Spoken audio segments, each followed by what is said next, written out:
Good evening. I'd like to call to order the meeting of the City Council for Monday, September the 9th. If you please stand for the Pledge of Allegiance.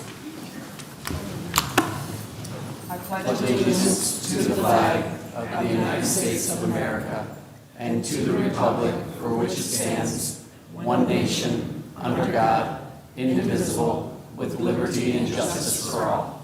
Before you sit down, we lost a remarkable man in our community this weekend, Pastor Kevin Toddy. He gave a lot to the community, volunteered, and he was a very active person. So it's a loss for everybody. Could we just take a moment of silence before we sit down?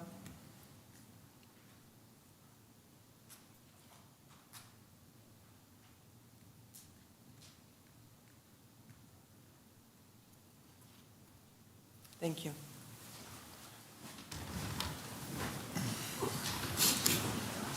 If the clerk would please take the roll. Councilmember Archibald? Here. Councilmember Ashford? Present. Councilmember Haremza? Here. Councilmember Lamb? Here. Councilmember Mosherak? Here. Councilmember Pemberton? Here. Mayor Rep? Here. You have the minutes from the regular meeting of August the 12th. Is there a motion to receive and file? So moved, Madam Chair. Support. We have a motion and a support. Is there any changes to the minutes? All those in favor, please say aye. Aye. Any opposed? The minutes will stand as submitted. We will move on to public hearings. If the clerk would please read the first. To hear comments on the special use permit request from MS Industries LLC to allow marijuana retail at 1814 10th Street. Following the hearing, council shall make a determination to either deny the request or to grant the request for the special use permit. Before I open it up to the floor, I just wonder if perhaps we could have an explanation about what this is all about so that people know what they're talking. Sure, I can have David Haynes come up and do that for you. Thank you.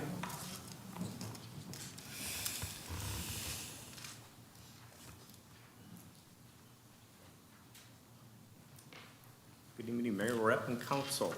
What you have before you is a special use request for a marijuana special use. This came before the Planning Commission for their review. And part of the review is looking at an 8-point criteria in which you look at what the impact might be to the surrounding properties.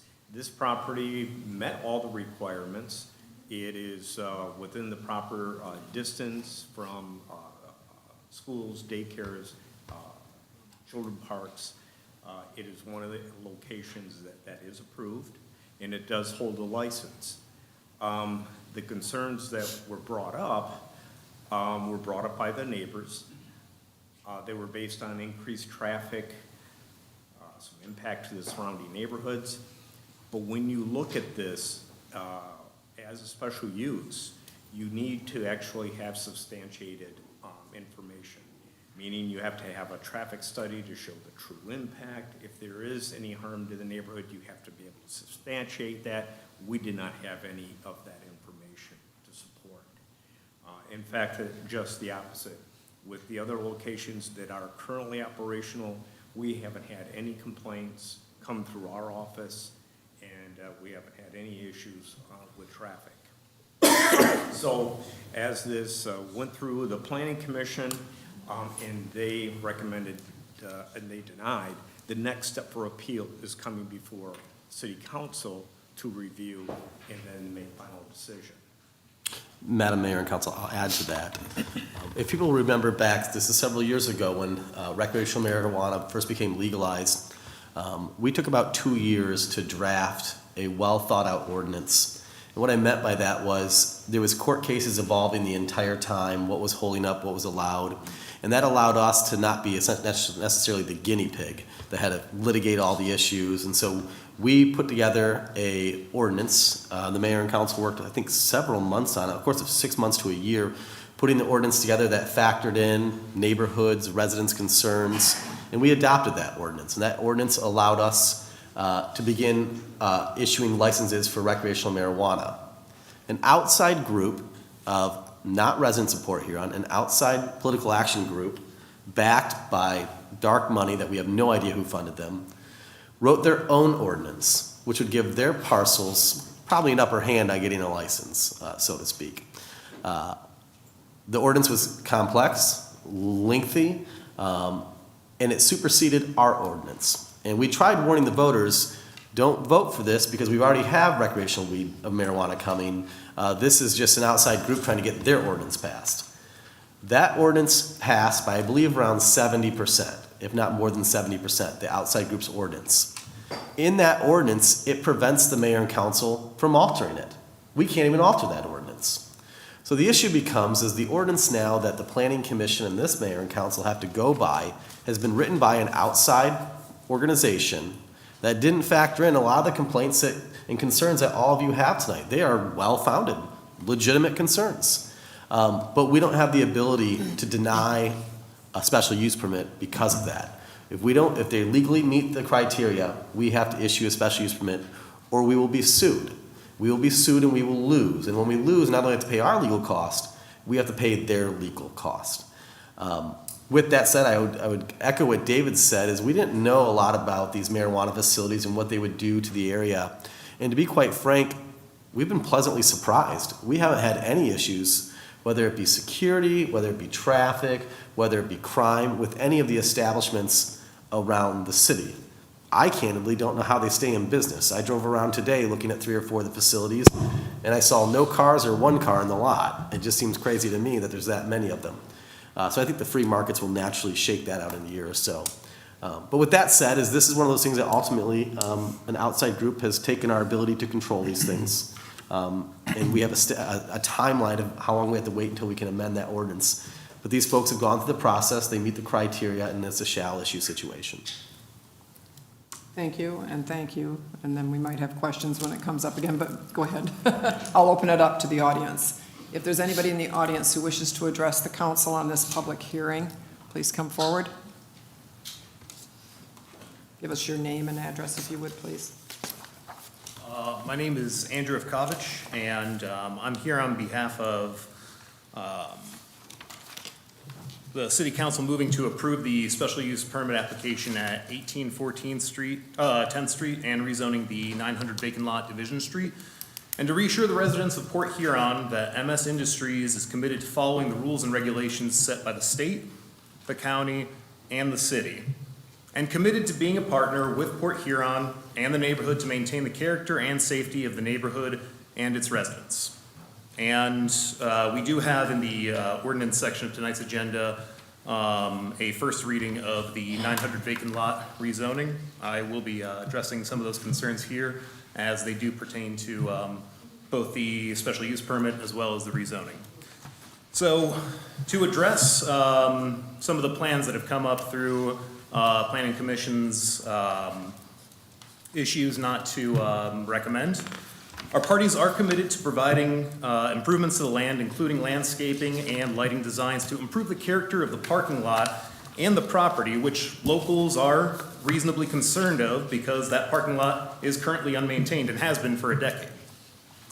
MS Industries wants to make a positive impact in that neighborhood and its surrounding properties, and we would like to also, with any further questions, speak about that design from various representatives who will be working on that project.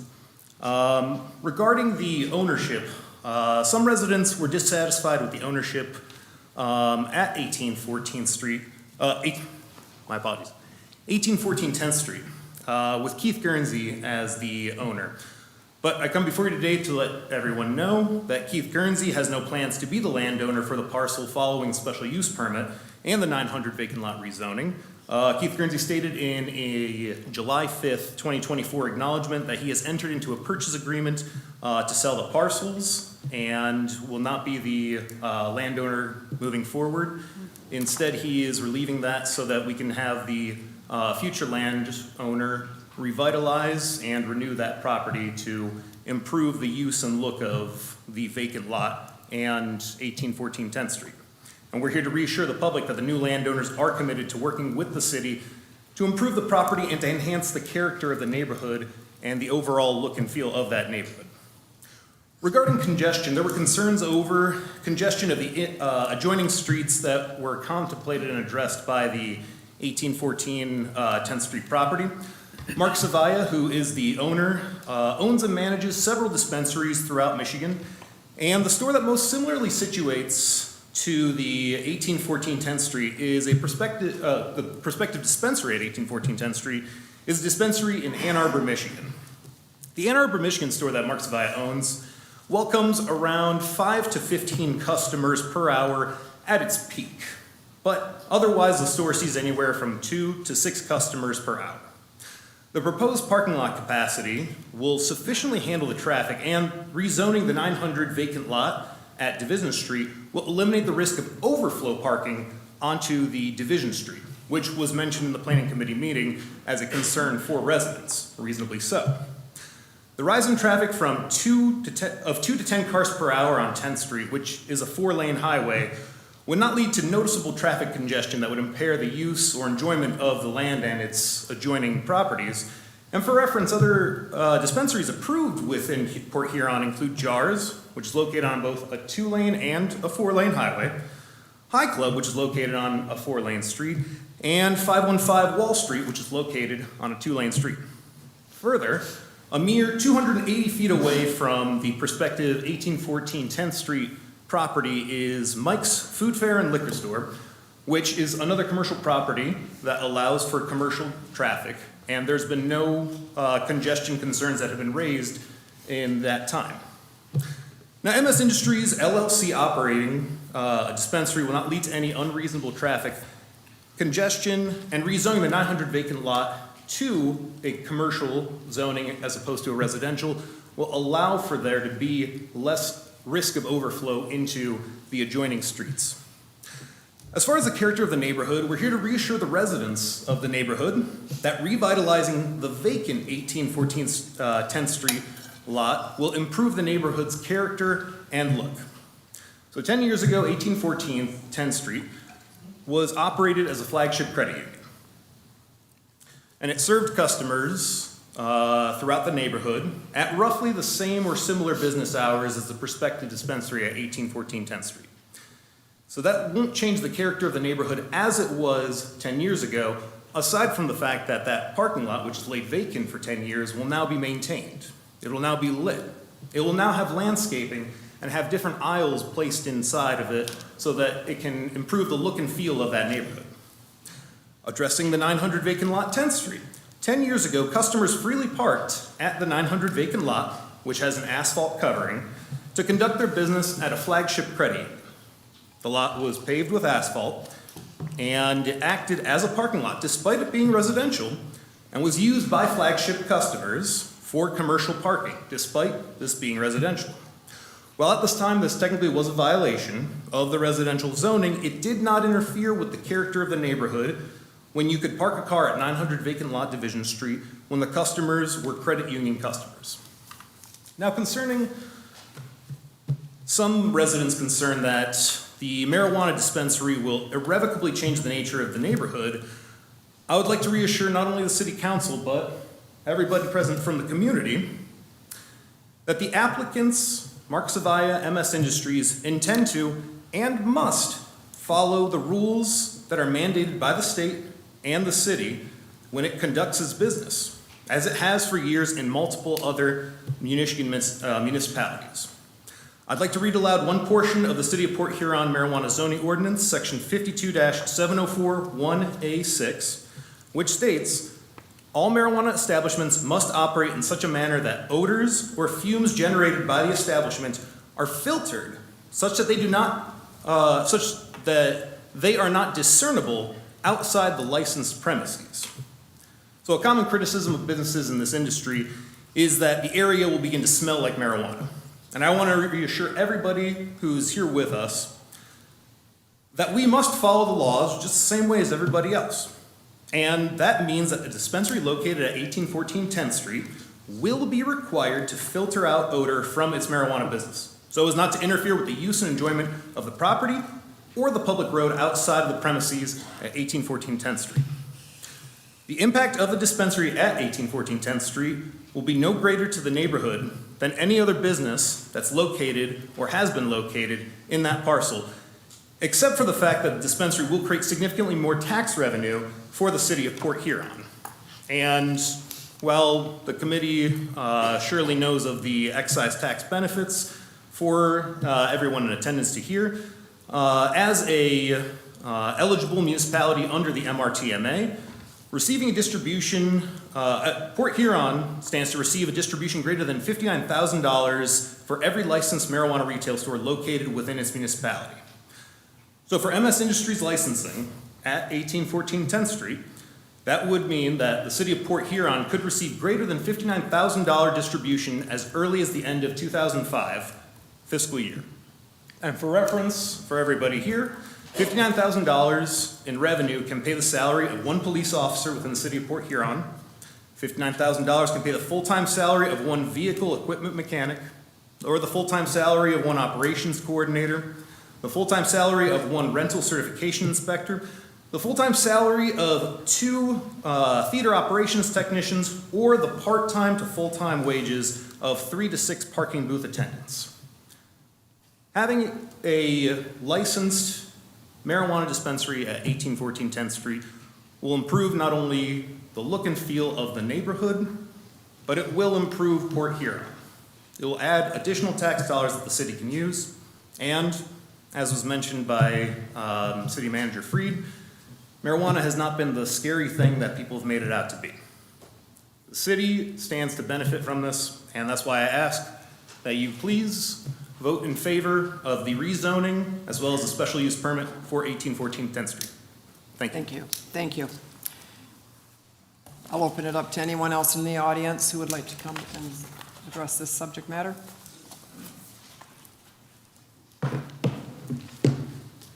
Brian Farquhar, 19th Avenue, City of Port Huron. I guess we'll get to the meat and potatoes start of it, as this probably wouldn't even be here tonight, to be honest, if Mr. Pemberton, you're on Planning Commission, if you would have been there that evening, and then the other two would have been there that evening to actually make it a real vote.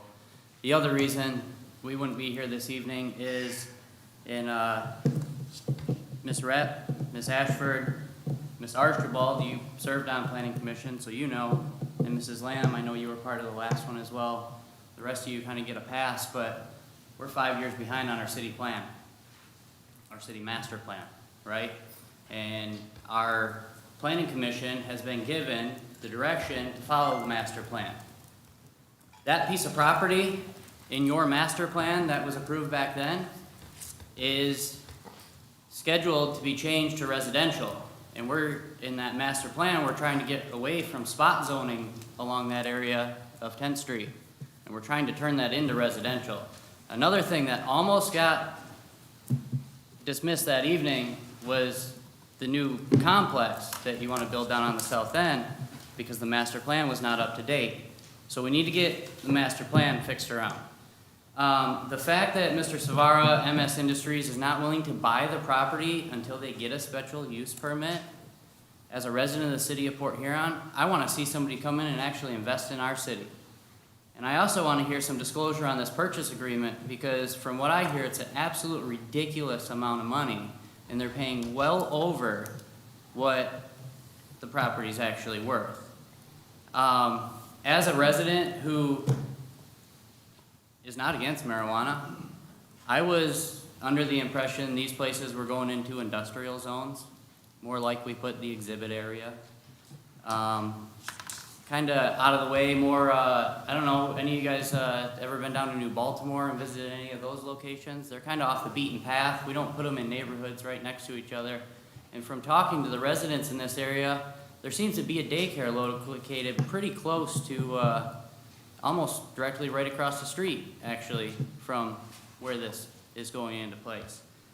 I ask, outside of the tax benefit, how it's really a positive impact for that neighborhood, that area. The city of Port Huron, yeah, let's fill our 7 licenses. We have to fill our 7 licenses. I get it. We got to fill 2 more on the south end of Port Huron. And unfortunately, everybody says, why not the north end? Well, because we are only allotted 2 on the north end, 2 in the CBD district, and 3 on the south end. We have 1 on the south end right now, that's the old Pizza Hut district, or the old Pizza Hut building. We have 2 more we have to fill. As far as him saying it'll pay a rental certification employee, as far as I actually have the budget from Mr. Freed and the thing, the rental certification and building department pay their own with fines and the rest of it. So I understand helping a police officer, but you're not gonna help our rental certification division at all. They help themselves. The 900 Division Street problem is city maintenance that just didn't get picked up back when Flagship Credit Union was there. Mr. Haynes said it itself, it would have been city cleaning and business issue, and the residents right there said they didn't want it to happen. They want to see a house put back there. That's what they'd like to see. One of the big things that I'm against as far as the rest of it, and I'd like you all to really think about, is put yourself living right next to that location, right on a corner, okay? Now, they haven't told us what they're gonna do. They haven't really said what their hours are. So let's say they're open as late as the latest location in the city of Port Huron right now at 11:45 p.m., 4 to 5 nights a week. And now we put LED lights and the rest in the parking lot, and we got strobe lights maybe bringing people in, you know, whatever their play is, gimmick to draw people in, and now that's blinking in your backyard, and now your backyard's lit up for whatever. That's injurious to your property. And that doesn't need a study. That's plain as day and simple for people to see. So if we're gonna, let's fill our licenses. I'm not against it, okay? But let's move them to locations not surrounded right around a neighborhood. And that's what you're gonna hear the residents of that neighborhood see. And if you look back to the minutes of that planning commission, every resident that stood up, that's what they were against. They weren't against marijuana itself. They were against the fact that this industry won't invest into their neighborhood until they're allowed to do whatever. They won't come in and buy, none of these places will come in and buy a property until you guys give them a special use permit first. They won't come in and say, fix up a property, and then say, you know what, oh, sorry, we weren't able to get it there, we still hold the license, but now we could flip it because we fixed it up a little bit. We cleaned up the parking lot, we did the rest, and now we can move it to whatever it needs to be. But not one of them does it. And as far as saying it, the parking issue happens, riding my bike downtown this weekend, I had a car cut me off and slam on his brakes to let somebody out in front of jars. I had another guy singing as he was parked on the sidewalk, how it's America, he can do whatever he wants and park on the sidewalk as they were going into jars. So I'd like to see Mr. Kerrigan get some officers down there and let's clean up the parking issue that is happening down in front of jars, because there is an issue. And if you ask the downtown residents or ask the business owners, they'll tell you the same thing. Thank you very much. Thank you.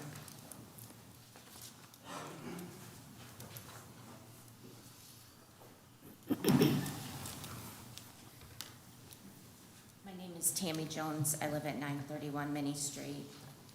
1814 10th Street goes around 3 sides of my property.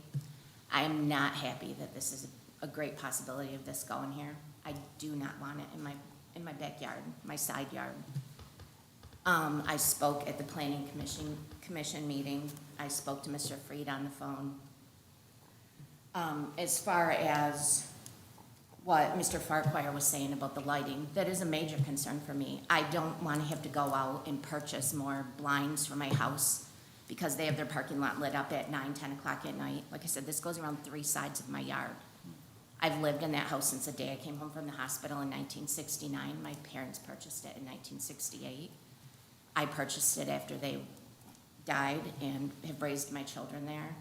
I don't want to see that. I don't want to have to deal with all that stuff.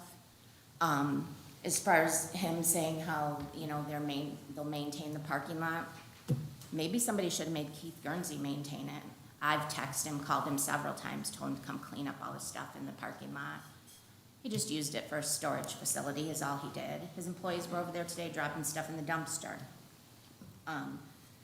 I don't want a marijuana dispensary in my backyard.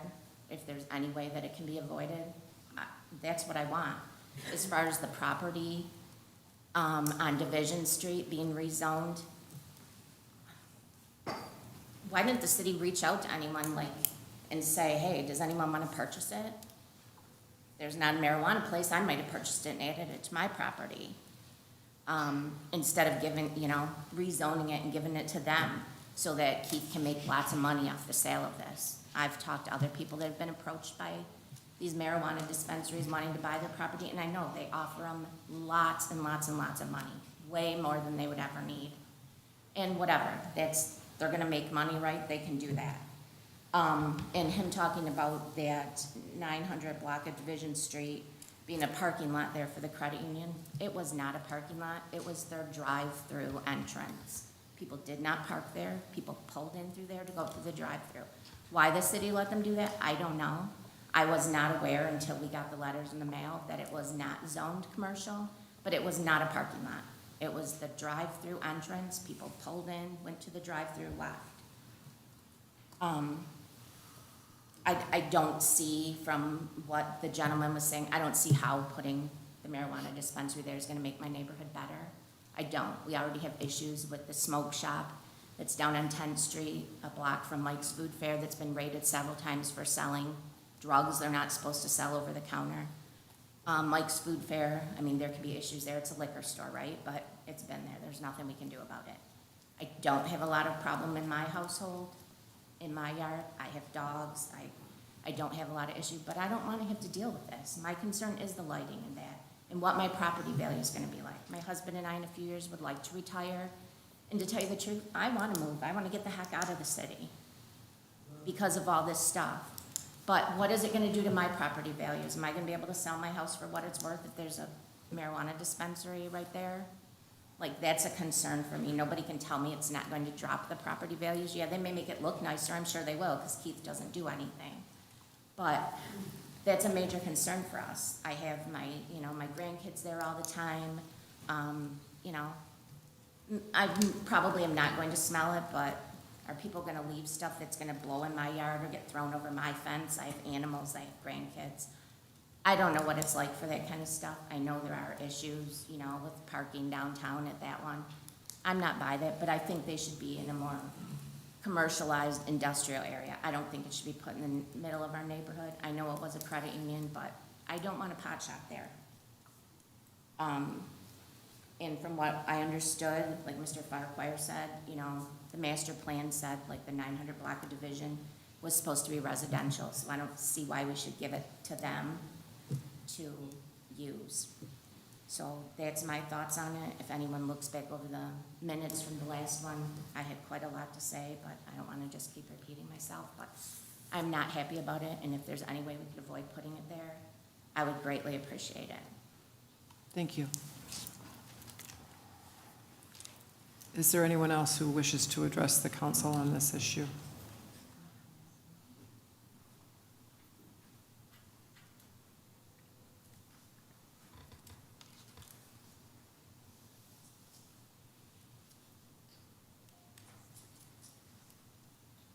I'm Carl Moss. I live at 1617 Military Street.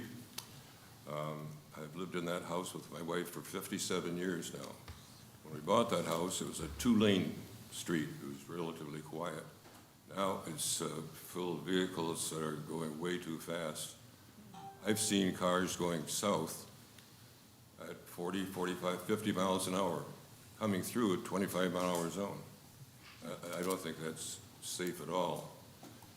In addition, as it's kind of an aside, there's a 25-mile-an-hour speed limit sign on Military on the north side, a block or two north of the light at Oak Street. Now, it seems to me that should be... Mr. Moss, I don't mean to interrupt you, but are you talking about the marijuana issue? Or? No. Okay, that will come after this. Right now is the public hearing for the Okay, I thought it marijuana was issue. for And I'll anything. call you back up again, okay? Well, that's all, pretty much all I wanted to say. Thank you. Is there anyone else who wishes to address the city council on this public hearing? Public hearing number 1? Seeing no one, I will declare the public hearing closed, and I would entertain a motion.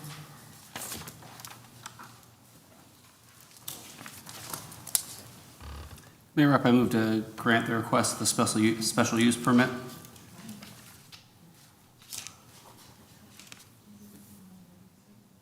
Is there a second?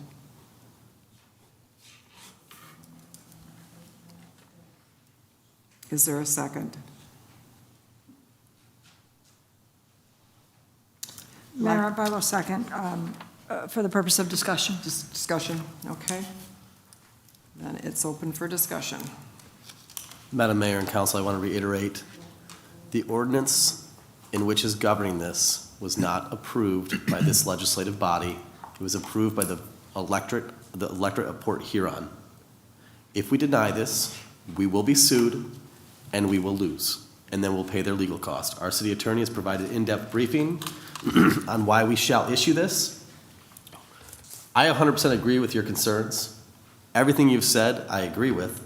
The unfortunate thing is when the voters voted for this lengthy ordinance without reading it, most people thought they were just voting for recreational marijuana. They didn't realize the ordinance that went with it. It stripped us of the ability to talk about don't put shops in neighborhoods. Our ordinance addressed that. But this ordinance that was voted on by an outside group usurped that. So all the concerns tonight are legitimate. I just want to explain just how pigeonholed the mayor and council are here. They really don't have an option because of this ballot. And this is one of those things I will tell folks, whenever there's a referendum on the ballot, especially run by an outside organization, and lots of media covered this, and we're going back 3 years ago, the devil's in the details. It even had in there that the mayor and council couldn't change the ordinance. So when the ordinance got passed, we couldn't even go back to address some of the finer issues like lighting and things close to your neighborhood. We don't have the ability to do that because our authority has been stripped by that ordinance. And so, with that said, we have a briefing provided by legal counsel. David's here with you, but we are in the fortunate circumstance where we are almost undoubtedly have to issue this. Questions? Yep, Madam Yes, Mayor. go ahead, James, you Councilmember. referenced earlier, there's a window of time that Yes. possibly could be brought back to the ballot. I'm just wondering. There's a window of time that can expire in which the mayor and council can then begin augmenting the ordinance itself. However, these licenses were issued lawfully under that ordinance and must be executed. We can't change the rules after the process has already begun.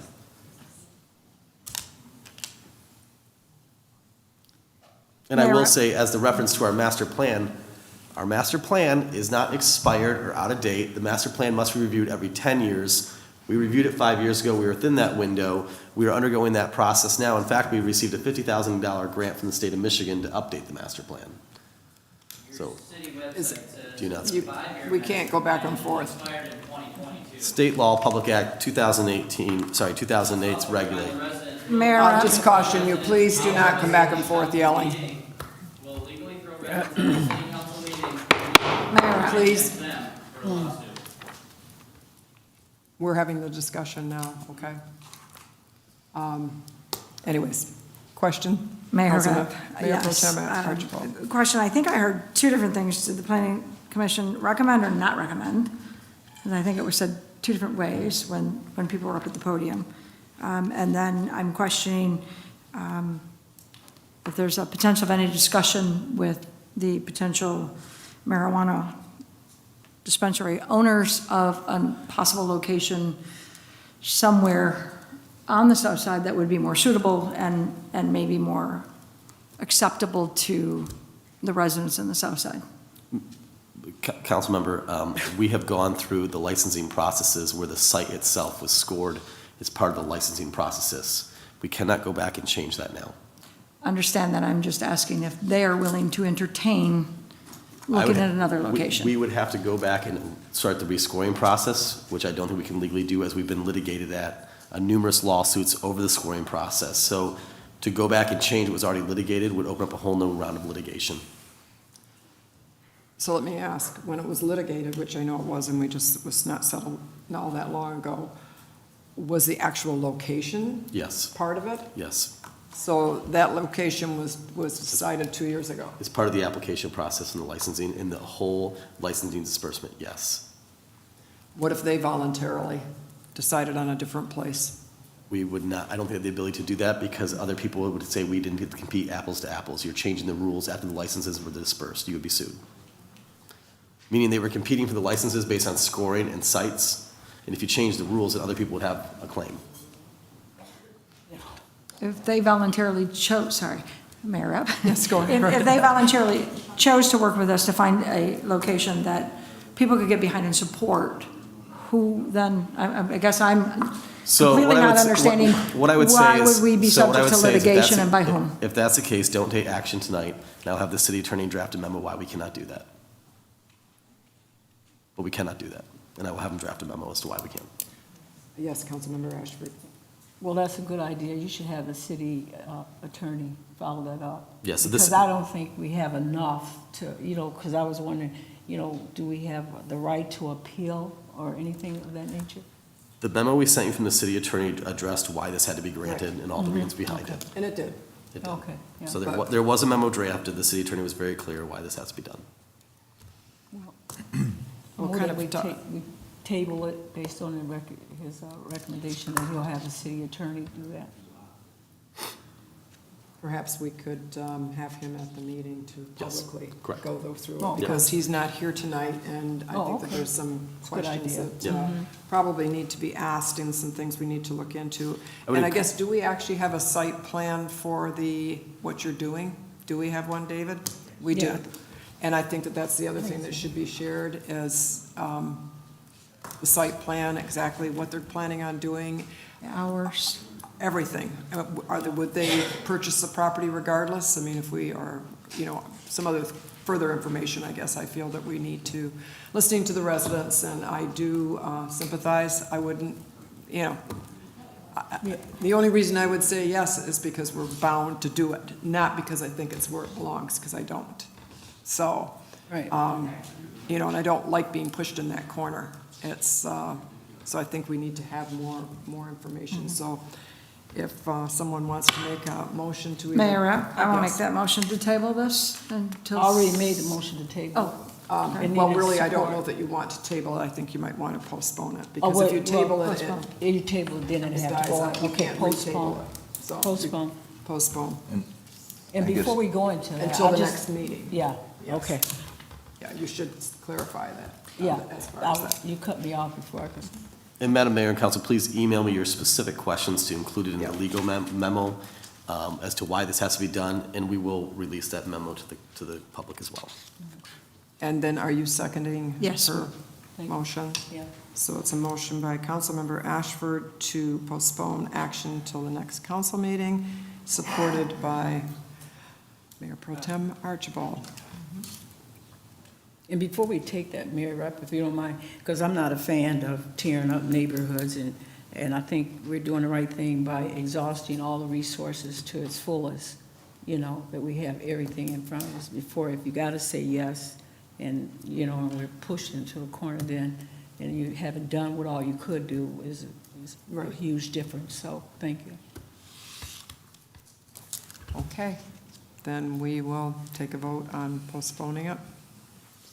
Councilmember Archibald? Yes. Councilmember Ashford? Yes. Councilmember Haremza? Yes. Councilmember Lamb? Yes. Councilmember Mosrak? Yes. Councilmember Pemberton? No. Mayor Rep? Yes. And when we get to, then I would suggest that we do not deal with the ordinance at all tonight, just don't deal with it, to come up at the same time, okay? There's no point in going on and dealing with that. Okay, well, public hearing number 1 is closed, obviously, and public comment now on anything else. If you'd like to come forward and address the city council, you have 4 minutes. Please give us your name and where you live. My name is Randall Redlow. I'm at 4125 Dove Road. I just came here to talk about the water fluoridization. There's a new study out from Harvard, and it proves that fluoride lowers people's IQ by 15 to 20%. And I don't want it in our water anymore. For me, for the people, it's poison. It's literally rat poison. You used to be able to buy it in like the 20s and just a powdered form and put it on the floor, and mice would crawl over it, kill them. And we don't even use fluoride. We don't even use real fluoride. We use hydrofluorosilicic acid in our water. It's and among 100 other different chemicals that they could classify as fluoride, but it's really industrial waste from like lithium mining, from aluminum creation, and also agricultural farming. They get these waste products that they can't just dump back in the environment because they're really caustic. They'll eat holes in cement. Fluoride will eat holes in the pipes. It's not good for your teeth. It doesn't make them strong. It actually makes your teeth brittle, break. You get a disease called fluorosis if you use too much of it. I got it. It'll just eat your teeth. It's really caustic, especially if you're brushing on them. You tell a kid that it's good and it's going to make your teeth strong, and they just keep brushing them and brushing them and brushing them. It'll eat right through your teeth. It makes your bones brittle. All your glands absorb it. Your thyroid. That's why a lot of women, it causes excess cancers. All these studies have been out since like the 1920s. Like the Nazis used it, and we're using it, you know, to dumb people down and mind control and calcify your pineal gland and make you like really docile and easy to control and yeah, like slowly kill you. It's like a soft kill. But yeah, we know these chemicals are poisons. They're level 4 neurotoxins, the highest ranking you can get with arsenic, but we put it in our water. It doesn't make any sense. It's like this like World Economic Forum, New World Order, like death cult that like, I mean, I think everybody should be able to see like they're trying to eliminate us just with the stuff that they put, the junk that they put in our food, the poison they put in our water, the stuff that they're spraying on us in the air, the poisoned vaccines that erase your immune system, give you cancers and blood clots, and like the death rate's up 40%. I mean, you guys got to start looking at this and like, I mean, we can't do a lot here to stop a lot of it, you know? I mean, actually we can, you know, like people can, like, you know, maybe people bringing lawsuits against the incorporated government, incorporated city of Port Huron for like liabilities of stuff that they should know better than. I mean, all these things that I'm telling you are well documented facts. There is, you can't even argue for fluoride. There's no arguments. There's no studies going fluoride's way. But yeah, it's poison, and you guys putting it in the water and knowing about it, it's criminal, and we can stop it here. There was a crazy law that said all municipalities had to put it in the water, but that's changed. You can take it out of the water. It's not, the state doesn't cause it to be put in the water. Mount Clemens got rid of it out of their water. No countries in Europe put it in the water. But all of this is very well documented. You can find it pretty much anywhere on the internet. You cannot find anything good. Your time is up. Fluoride. So that's what I came here to say. Thank you.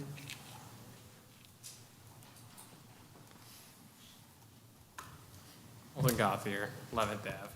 Just wanted to say quickly on the marijuana, about citizen initiative getting put on the ballot. I mean, you had a couple of years to figure it out, and any sort of pulse on citizen feelings about the subject might have told you they were getting antsy about it, and it's only likely that something like that could have happened, and it did happen. And so, I mean, kind of just a little bit of shame on you for not getting it passed a little quicker, knowing there was an election coming up. It was very possible that something like that could have wound up on our ballot, and it did. And now we're in an unfortunate circumstance. So be it. Thank you for fixing that piece of sidewalk I kept bringing up on Glenwood. That's been repaired.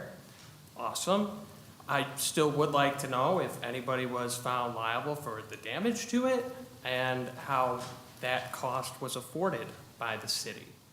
But the response on it was timely, and it looks pretty good now.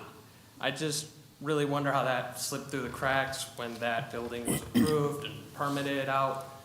Is there not any kind of form that perhaps the permitting person on scene goes, yes, they used heavy equipment. Did they ride it on the easement? How does the sidewalk look? Was it just pencil whipped? How did that happen? I'm still looking for a little bit of answers on that.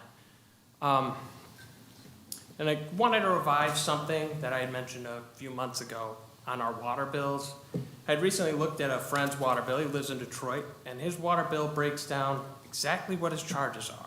He's got the impermeable acreage charge because he has a lot of concrete. He's got the monthly fixed charge, and then he has the variable charge. And it aggregates all of that and says, this is your bill. Why do we still not have that? Why does it just say, hey, Holden, you use 700 cubic feet of both sewer and water. We're not going to tell you what the flat rate is. We're not going to tell you what the variable rate is. You're, in fact, making it so it's a two-step process to figure out how your bill reads. Now I got to go online, look at the rate sheet, calculate how much the flat bill would be, look at the usage, and figure that all out. It could just be right on the invoice. That would be very handy for transparency to our citizens. And then one last final thing. James, I mentioned this before to you in regards to our poverty statistic. You keep talking about how we are reducing poverty, in fact, faster than the federal level is reducing. Excuse my mix-up of words. But marginally, we were 95% higher than the national average of poverty in 8 years ago, 2014. And in 2022, we were 91% higher than the national average. If you take that, you straight line it, it'll be about 180 years until we're in line. Not in your lifetime, not in mine, not in your son's lifetime or anything. We just need to do a little bit better. Thanks, guys. Thank you.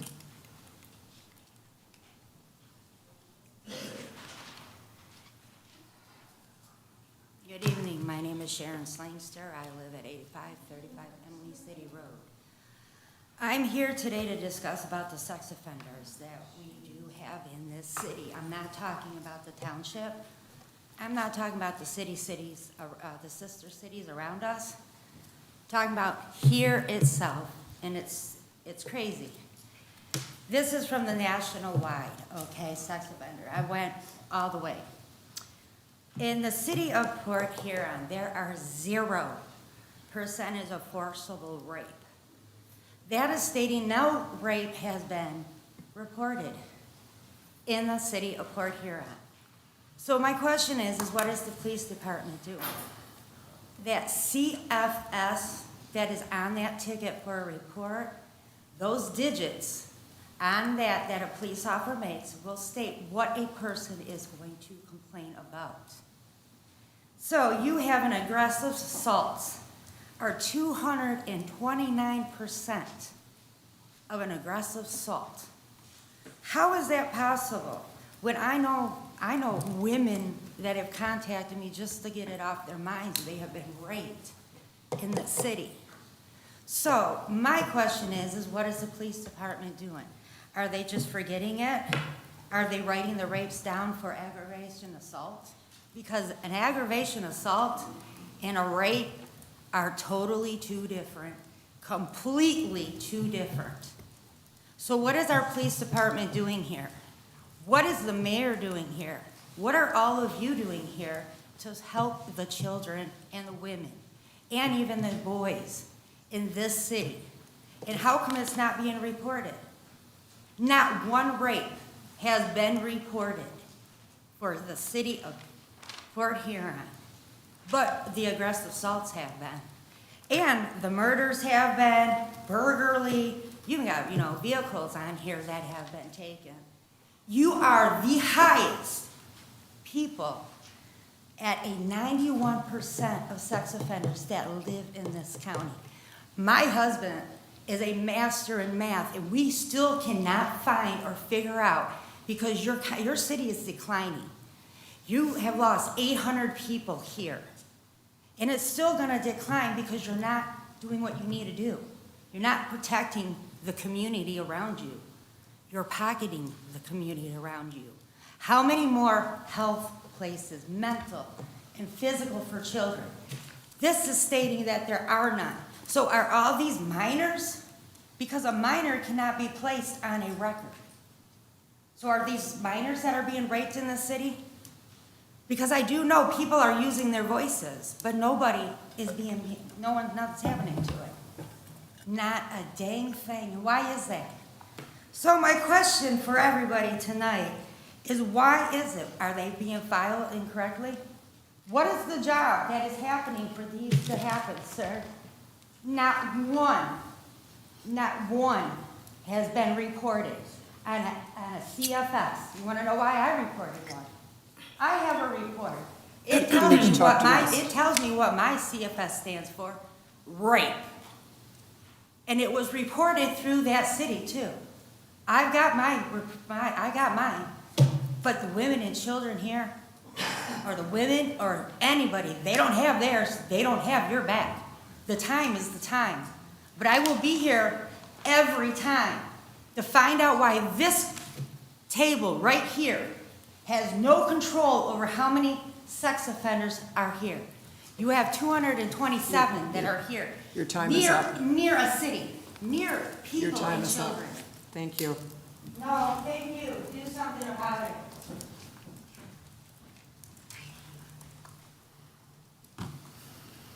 Hi, my name is Alan Skinner. I live at 3419 Stone Street. A little late to the party, didn't realize the change in the agenda. I guess that's one of the points, three points I'd like to make, 3 or 4 points I'd like to make, and that's all. One, I think these things, among anything else the council does for the city of Port Huron, needs to have better publicity, better notice, somehow, some way. I mean, I'm watching Facebook all the time, and I never saw a change in this. I missed it, my fault, but I think more publicity would help. Why are we having so many dope houses, pot houses approved in the city? This got a special consideration, I understand, for a parking lot, but for the 6th pot house, drug house, or whatever they are, 6 for a town of 22,000, city of 22,000 people, hardly seems appropriate or necessary. The city manager had a comment I read a while back. He says, I don't know how they're all going to make any money. The 6 of them, 22 people, or 100,000 in St. Clair County. And then 2 other points, just to reiterate a dead horse or something, publicity. I went to the MDOT meeting on the refiguration of the highway there downtown district. And I'm not even close to 4 minutes. So. No, I wasn't doing that. That lady sounded to me like she was going well beyond. But anyway, 2 points, too quickly. You got to have more publicity. That MDOT meeting, people were thoroughly confused on the 6 proposals. They had no idea what they should or could do for the city of, for the downtown district, for the new highway. People have got to know. 700 and some people filled out a survey. I didn't even know there was a survey. I must have missed it, whatever, getting old. And the other part was brought up very briefly, the rerouting of Pine Grove and 10th Street, whatever, the Blue Water Bridge Authority. Nobody knows what's going on with that either. Oh, nobody knows what's going on there. We got to have more publicity. People have got to know it. Word's got to get out. They got to be able to voice their opinion and try to figure out what's happening. So that's me today. Not much. Thank you.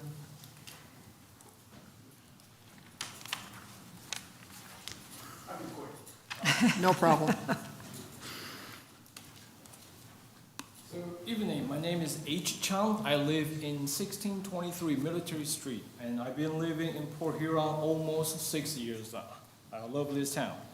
And I came from a country that is not very common. You can speak in front of the city council. It's my first time, bear with me. So in this almost 6 years life experience in Port Huron, I would say the traffic in Military Street is also kind of scary, I would say, especially I came from Asia. Like people like to speeding in the Military Street when they first came from the south or came from the north. It's like seems like there's no enforcement or anything that we as a citizen can report to the policeman to report these dangerous and reckless driver about they're just terrible doing. And I also saw a few trucks doing illegal left turn when they wait for the light from Oak Street to the Military Street. I almost got hit several times when I walk my dog. I'm just urging, passing the resolution 24-095 will be the first step to improve the traffic or the pedestrian and even the resident safety in the street. That would be a great job for this one resolution. But please also considering other improvement when it comes to not just the pedestrian, but also the residency in Port Huron as well. Don't get me wrong, I love a sports car. I love a loud exhaust, but not after 9 o'clock, please. And that's it. Thank you. Thank you.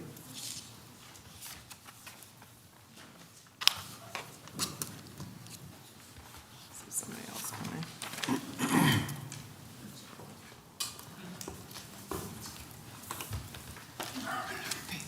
Hi, my name is Sandy Hebner. I really didn't plan on speaking today, but I have to say I agree with just about everybody in here.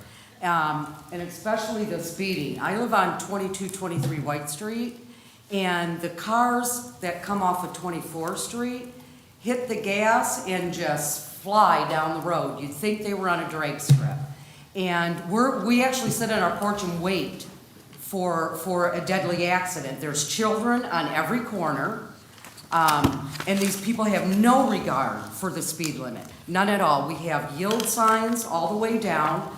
You can sit and watch, nobody stops at the yield signs, they just blow through them.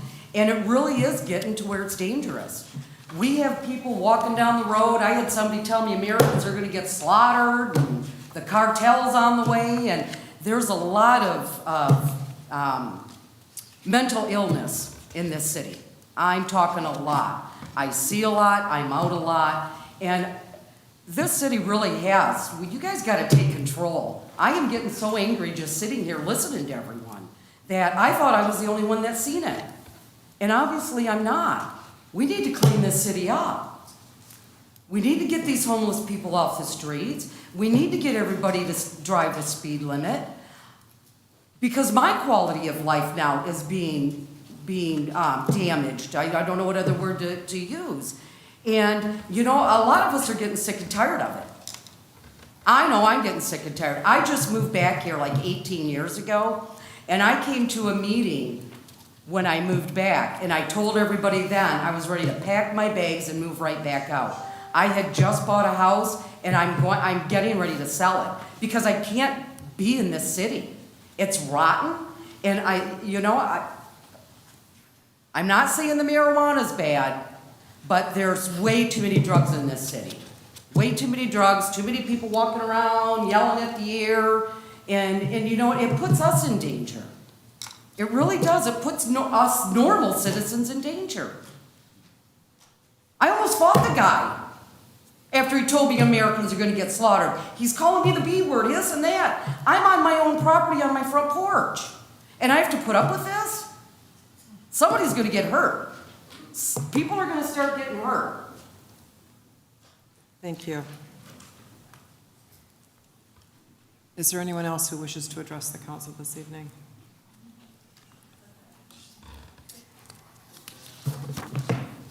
Brian Farquhar, 19th Avenue, City of Port Huron.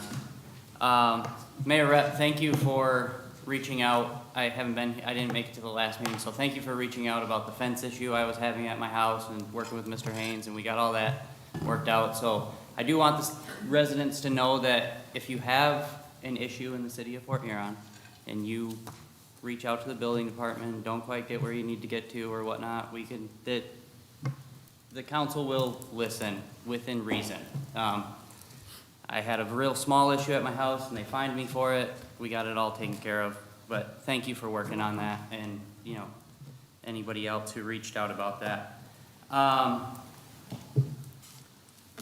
So right here, City of Port Huron website, we pull it up and it says City of Port Huron Comprehensive Master Plan 2018 through 2022 5-year update.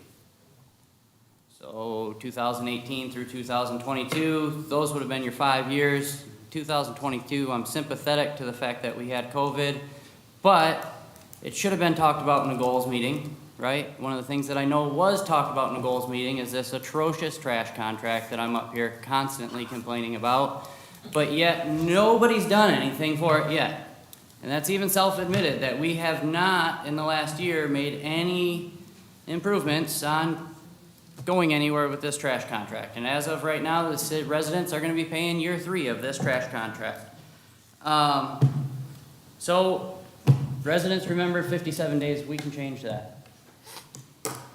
My next question is August 8th, I had a meeting with Mr. Freed, and the other council, candidates. It was brought up in that meeting, the canal project. And we're up here talking about that week after week. I know Casey's Pizza had a forum at the beginning of the year, and we talked about pumping water through the river.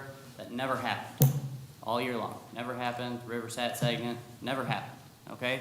That's the first thing we were told was gonna happen, but it never happened, okay? August 8th, I was told within 2 weeks, we will have the cofferdams in to start that project. Anybody didn't been down to the canal? Cofferdams in? Nope. We don't go back and They're not forth. in yet, okay?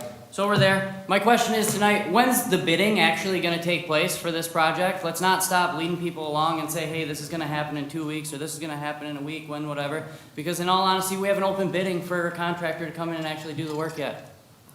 And then, what's our timetable for it actually gonna start? Because the way it sits right now, we promised a boating season next year, and it ain't happening.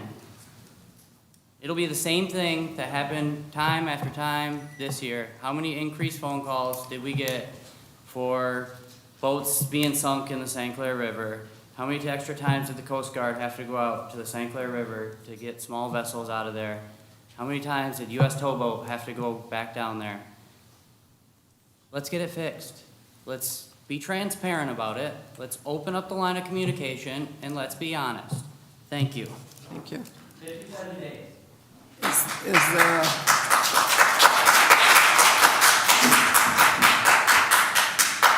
is there anyone else who wishes to address the council this evening?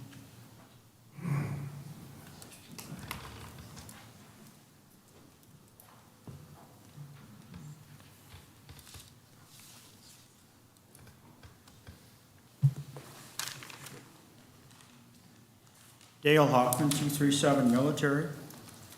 I've actually got 2 issues. One, I want to comment on the talk on the speeding. There is a speeding issue, but there's not a speed limit problem. There's at times I have to wait during rush hours. I got to wait like 5 minutes to back out of my driveway. You slow traffic down anymore, I'll never get out. But, you know, there are people not driving properly, and that I don't see that as a speed limit problem. I see that as an enforcement problem.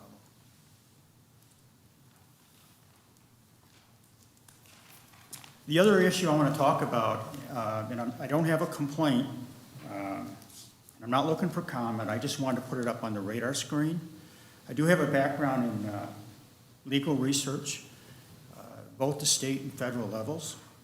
And there's 2 issues that somebody should be looking at, and there's 2 court precedents that you see things happening in the community, you see what's being shaped. And both of those, why it's important here and it affects the whole state of Michigan, is both cases come from Henry McMorrin.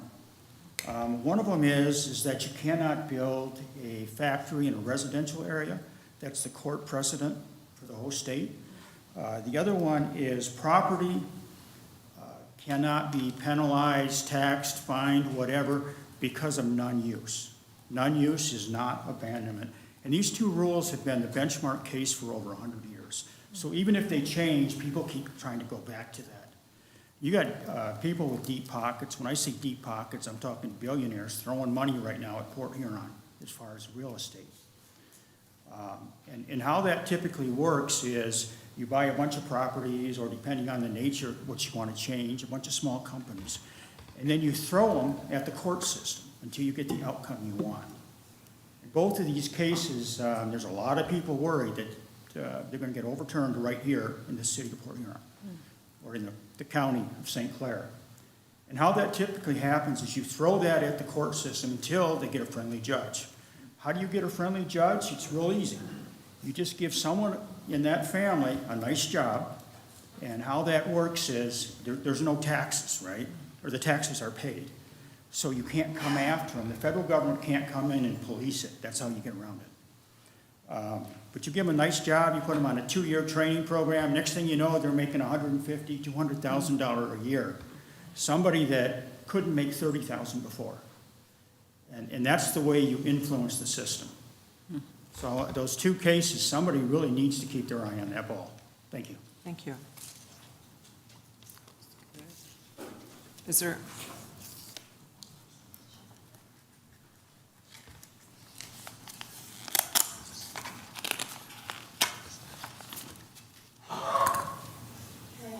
Nugent. I live at 1014 Beard Street, which is right around the corner from the credit union and Mike's Food Fair and the smoke shop. And my complaint is a real complaint. I live where the people that are living in the woods on the Beta Bridge Trail keep pilfering through our yards, rattling our doors, checking our car doors, the garage doors, taking everything out of the yard that's used to them, chairs, grills. Now, the police have been called several times to several different addresses. I did not walk and get anybody's signature from their addresses. There have been police reports, but I'm sure nothing's showing up about these people in the yard. They held them down until the cops got there. Oh, we live over in the woods, don't hurt us. Well, nobody made them leave. They let them just go, and they're in our yards trying to take all our stuff. Now, we got fishermen that go down in the river in Pineville Park to fish. Well, the dad will put up a tent because it's cold and windy, but boy, the cops are right down there. Don't you be sleeping in here, you can't be camping around here at this park. But now there's people sleeping up in the gazebo at Pineville Park every night, and they're still harassing my grandpa down there fishing? What is going on with you people? We are giving to the charities until we bleed. Why are there so many empty buildings if you've got all these homeless people here? Have we agreed to take all these illegals in from the governor? I think we have. I think we have. Now what's going on with the Millie Crazy? Why are they just left to lay in the woods over there? It's getting cool. We're starting to smell cooking fires, heat fires. Does anybody care? We have complained. My husband has called downtown so many times. They told him, Mr. Nugent, don't call down here no more. We can't help you. Now, what is going on? I have lived in my house since 1983. I'm not going anywhere. I own everything I have because we worked. What is going on with these people? Why are they still living in the woods and parks? Why? Can somebody take care of that for us, please? Because I will come back with signatures from the families on Johnstone that have people coming in their yards, the people at the end of night, and 8th and 7th off the Beard to the trail. We have many handicapped children who used to play all the time out there. They're not even allowed to play out there anymore. Can anybody do anything? Please? Please. Thank you. Thank you. Is there anyone else in the audience who wishes to address the city council this evening?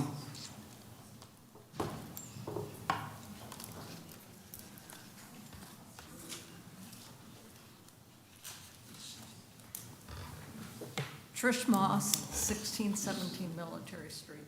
My husband spoke out of turn, so I'm going to put in.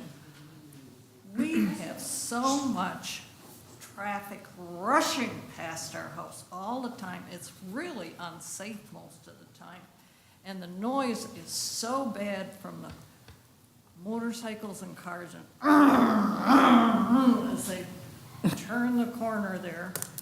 And we have to stop talking in our yard and that when anybody is out there and we're having a picnic or whatever. And it really, really is not very pleasant.